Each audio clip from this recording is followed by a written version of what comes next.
You know, I talked about this before, but whenever I see big names in the chat, names like 8D, names like Big Dolphy, names like R Baron, names like Fiddler, and I see that the replay file is less than 40 minutes, it's especially when it's on the lower side, even lower than that, 20 minutes, 10 minutes, well, it tickles my caster senses, and it lets me know that something very interesting has to happen on that game.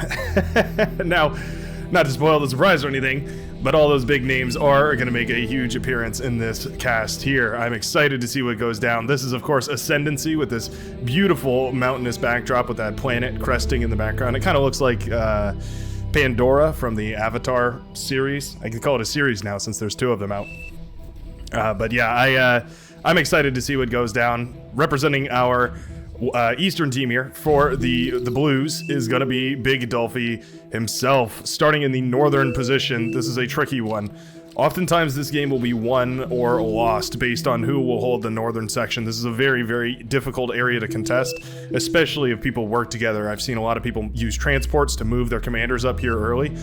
This area has been changed a lot, so not as much metal as there used to be, although still a ton. I believe it's still like 800 or something like that. Our super metal vision will kick in here in just a second, but in the meantime, we can meet our red team leader. It's going to be 8D spawning down here in the low ground northern section. This is kind of a tech position. It's a little less defined, I would say. Roars is probably in like the hardcore tech position. This might be more of like an air position or even just a frontline support position, getting artillery, getting missile trucks, that sort of thing. Metal vision is kicked in and you can see, oh, well, okay, I was actually quite wrong. Not really, not 800, probably closer to maybe 200 here. All said and done between these rocks. Also, is this imbalanced? I do notice that there's quite a few more metal on the right-hand side here than on the left. That's interesting. I wonder what the reason for that is. Maybe there's more metal back here. There's a little bit that spawns in each player's base. All over the place, and you can see that Dolphy is being quick to eat up all that metal so that it can be folded into units, constructors, all that good stuff. Very, very tough to hold this top, so I'm going to be paying close attention to what Sisyphus here is going to do. Dolphy, of course, very, very good with the early ticks. One step too close to the commander here, who was low on power, but did eventually manage to snipe that tick. That's very nice. Otherwise, that tick could have done tremendous damage in the backline here. Wind power really killing Sisyphus here. Dolphy even had to go for one of those T1 solar panels. Now, a player like that I expect to be fully capable of remembering to eat up that T1 solar panel later. So I don't hate it all too much. I've even started using them a little bit just to humble brag about myself. This is quite nice. Fiddler is getting a resbot out and eating up all this juicy, juicy metal on the other side of the map, which is going to just rob a little bit of that resource coming back. This resbot costs a full 110 metal. So if it can eat up these rocks, it'll have at the very least paid for itself. It's already eaten up a bunch of rocks over here, but stealing them from the enemy, and that's just as good as killing enemy units. Not going to be able to get away from this tick, and definitely not from this blitz, so I think this resbot will go down. Meanwhile, in the southern section, that's where our Baron is fighting at, up against Torben and Dark Dignity, both of which have gone for hovercraft. Very interesting. Okay. Yeah, I like what's coming out here. We've got hovercraft for... Oh no, we have a naval yard. Wow. Grafzal has gone for the naval yard and is going even for a heavy laser turret, as well as 2 torpedo launchers back here. I'm gonna be real with you, Grafzal. I think that is a little bit overkill. I don't think we need nearly that much defense back here in the puddle to guard our single metal extractor. Yeah, it looks like some spectators have also noticed this. Our Baron has also noticed this. Everybody a little bit concerned. Now, Dolphy does have the northern high ground here, which is already a huge problem. Sisyphus is not pushed out of his base. He has failed to capture these metal extractors, at least on the same capture schedule as Dolphy here, and I think that has to do largely with the energy shortage here. You can see Dolphy going into a tremendous amount of wind power, going to be scaling up that economy really, really big. Oh, Dolphy even trying to micro the metal extractors, but eventually the tick will do that for it, and that metal extractor will end up going down. Nice little speck of damage. 8D trying his very best to hold on and help the enemy team here. Meanwhile, hovercrafts are ravaging the bottom side of the map here. Our Baron in a whole lot of trouble. Trying to get a light laser turret up. It will come up, and with the powers at B, I think eventually these hovercraft will fall. There they go. The repair power, keeping that light laser turret alive. That silver, or I guess I should say bronze chevron hero. he's not a war hero, right? He didn't storm the beaches or anything, but he definitely has served honorably, and so he will be commended for his efforts, certainly. Yeah, still very, very confused about this. Looks like the coaching of our Baron will be heated, and that will eventually be shut down now. Hovercraft are coming around, and they're going to spot this constructor ship starting up a bunch of tidal generators. Yeah, everyone is very, very confused about what's going on down here. We'll check back in on that later. In the meantime, Mistfire has captured this center area, although just with the commander. Nothing else at the moment. Pawn's going to come in to snipe that metal extractor at the cost of one of their lives. And getting a little bit of damage on the other one, too. Yeah, you skirt them around that commander for long enough, and they're going to start going down. Killing the metal extractors is definitely worth it, though. Those are 3 metal per second coming out of those metal extractors, and so you definitely want to shut that down as much as possible. Mistfire in a bit of an energy crisis right now. In fact, everyone's in a bit of an energy crisis. The wind power has just been completely detrimental here.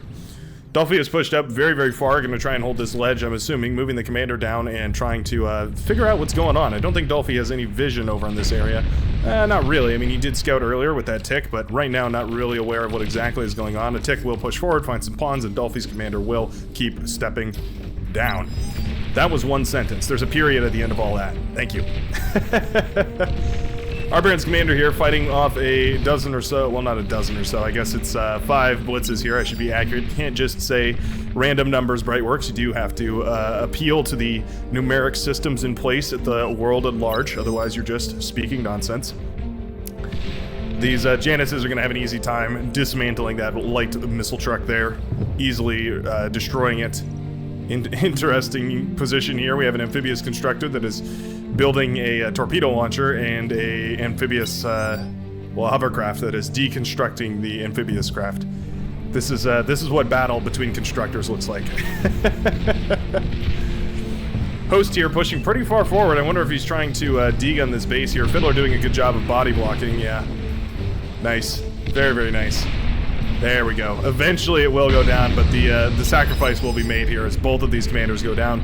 But I quite like the position here for our orange player host quite a bit better. The missile trucks are pushing far forward. That's tons of metal that's going to be available for reclaim. 8D does move in to try and claim it. No contest here. Looks like a player has dropped out. Can't even see. They rage quit all the way out of the game. Which color is that? I have to guess it's... Oh, I can't tell. Oh, it's right here. Wait, no, it's not. Is it heightened? Yeah, it's heightened. Oh, there we go. Yeah, it looks like Alessior will, or it's maybe it's Alessio. No, which French? Alessio? Alessois? Is it Alessois? Anyway, Alessois will take over here for the player that did tap out of the game. Not sure exactly what happened. Maybe just rage quit, or maybe just had something to do. You know, real life shit happens. You gotta go attend to that. And that's all well and good. Either way, the forces are continuing to push forward here in the middle of the map. Dolphy is up to something here. We can see that the backline is just tech. We're going all the way up to a, well, not really teching, I suppose, but eco is probably a more suitable name for what's going on back here. Just windmill farm after windmill farm, making sure to get that energy up. Meanwhile, Sifos, oh, did kill Dolphy's commander. I must have missed that, but half a comm, always OP. Yeah. That's that is correct. That's a lot of metal going back to Sifos, but unfortunately, again, that wind speed is just abysmal right now. So Sifos has no power production. Would have loved to see some advanced solars being built here, especially with the way that the wind has been acting today. Right now, everyone is on really low energy. You can see both teams at nearly, well, the blue team's on around 3,000 energy, rising quickly, and well, both teams are rising quickly, but it's about a, I would say 400 energy difference between the two teams. But both of them were down to about 2.5k for a little while there, which is pretty bad for 8 minutes into the game, 9 minutes into the game.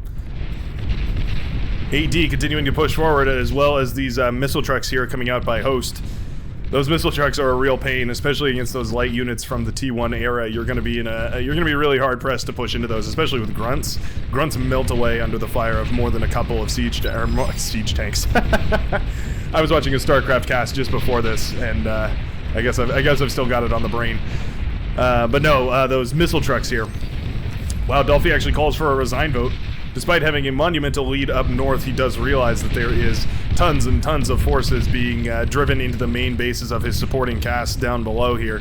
You can see that the missile trucks are rolling around. We have the tanks pushing forward as well. They're just looking for the right engagement. They could easily sweep away this army. They just have to take a good engagement. I mean, really, they don't even have to. They could take a mediocre engagement and they would still be all right. Well, that's a lot of damage too. A bunch of energy converters going down, as well as a bunch of these advanced solar panels. Those are really the only thing that holding the energy infrastructure in place here for Mistfire. And with those going down, unit production is going to slowly grind to a halt. Actually, not a lot of metal in the bank either. So yeah, things are starting to slow down. There's not really enough units to deal with all this. Hounds are trying their very best, but not going to be enough to clean this up. At least not quickly. Tanks are still rolling through, and they're going to again get some more damage in the back. Yeah, this is really starting to hurt. Just one swarm of medium tanks has crippled our light green player. Not sure exactly what color that is. Sort of a, I don't know. You tell me what color that is, because I don't want to make up my mind right now. Anyway, Dark Dignity has set up an agitator here, content to just hold the line against this, and it is for now going to work because hovercraft continue to sneak by and do a little bit of damage in the back. Tons of windmills have already gone down back here. Things are not looking good. Meanwhile, up north, Fiddler's base has fallen, even calls for the resign now, as there's basically no more units to come out of the green player. A little bit of light laser turrets have been built over here, trying to stop some of these tanks from rolling up the hills, but eventually those will be pushed down as well.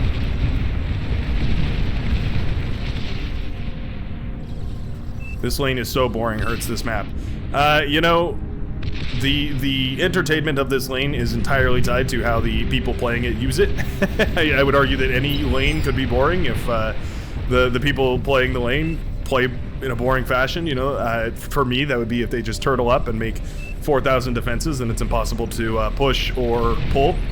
So I think parking units here and eventually pushing forward would probably be the right play, but at this point Dolphy has tapped out of the game. Fiddler takes over. Dolphy not looking forward to the demise of this team here. Oh, okay, interesting. Fiddler has decided to self-destruct everything. A bunch of bombers are rolling in. JSEC or Jace K? It's probably Jace K. Jace K in a little bit of trouble as a bunch of these Stormbringers do drop their payload from way on high, tearing down a whole bunch of these windmills. Oh, well, kind of. They actually just scuffed up a lot of the windmills. They didn't really kill very many. There we go. Eventually they do start bombing them down. That's going to shut down all of the power supply that Jace K has, and indeed he will tap out of the game next. Looks like at this point, there we go, the entire blue team has realized that their fronts have all collapsed. Excellent aggression coming out here by Host, as well as AD being sure to contribute tremendously on that front line.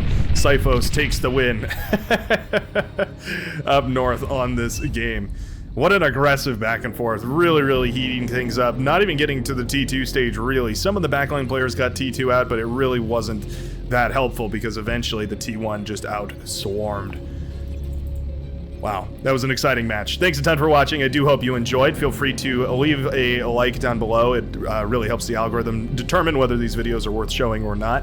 But leave a comment if you want to tell me that you're enjoying the videos, because that really hits me in the dopamine more so than any like does. Anyways, oh, feel free to dislike too. I should say that. I gotta be impartial about these things, right? Anyway, I hope you have a lovely rest of your day, and I will see you in the next video. Peace out.